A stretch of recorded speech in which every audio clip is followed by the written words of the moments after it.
আসসালামু আলাইকুম। নিজে নিজে খুব ভণ্ডগিরি দেখাছো তোমরা।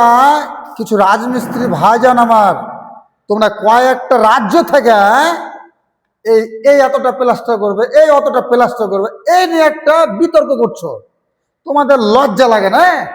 মানে নিজেরাই খুব মাস্তানগিরি দেখাছো, তাই তো?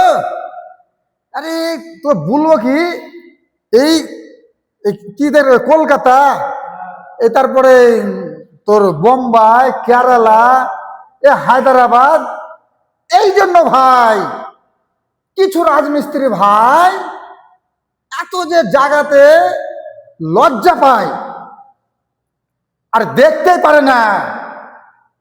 এই কিছু রাজমিস্ত্রিকে বুঝতে পারলে তো তোমার হাত দুটো ধরে বলছি আমি ভাই, এই কারণেই তোমরাকে দেখতে পারে না।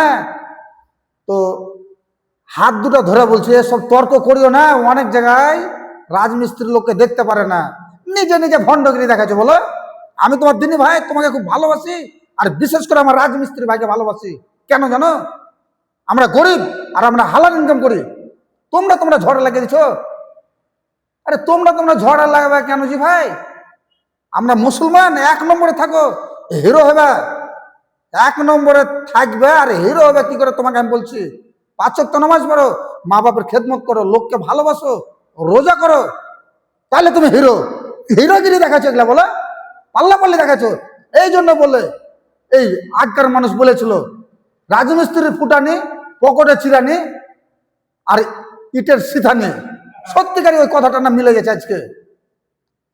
আল্লাহকে দেখে ভয় করো, কোনো মানুষকে দেখে ভয় করো না। আমি রাকিব শেখ, আমাকে অনেক সবাই চিনে, বুঝতে পারলে কিনা? আমি কোনো জায়গায় ভয় পাই না গো। তাহলে আমার ইতিহাস একটা বলছি শুনো। তেনমানগলি থেকে আসছিলাম, সে বাসটা স্টপ হবে মাদুরা স্টপ, আর আমি যাবো চেন্নাই। বাসের কন্ট্রাক্টর অনেক বড় বিপদে ফেলে দিয়েছিল। আমি তো বলছি মেন জায়গা চ, তোকে সাইজ করবো আমি।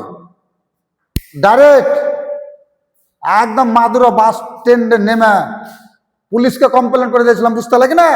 যে বাসের কন্ট্রাক্টরকে না, ওই বাসের কন্ট্রাক্টরকে যা শাস্তি দিয়েছিল, অনেক বড় শাস্তি, বুঝতে লাগে না? যে পুলিশরা বলে দিল যে এরা এই সিটে বসে থাকবে, একদম চেন্নাইতে নামবে। কেন বলো তো? সম্মানটা পেয়েছি, মুখে দাড়ি, 5 ওয়াক্ত নামাজ পড়ি, বুঝতে লাগে না? তো এরকম ভাবে না, যদি ভালো ভালো যদি আল্লাহর কথা শুনো, নামাজ পড়ো, তুমি পৃথিবীতে অনেক সম্মান পাবে, বুঝতে লাগে না? আর নিজে নিজে তোমরা মাস্তানগিরি করছো, লজ্জা লাগে না? কোনো লজ্জা শরম না, একদম কোনো জায়গায় ভয় করবে না আর নামাজ পড়বে। আমি কাউকে দেখে ভয় পাই না গো।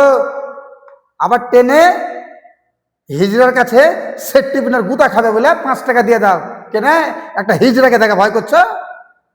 আর তোমরা 1.5 লাগিয়ে দিছো, বলো হিজড়াকে দেখে ভয় করছো, বাসে চাপতে ভয় করছো, বাজারে যেতে ভয় করছো, আবার নিজে নিজে ভণ্ডগিরি দেখাচ্ছো।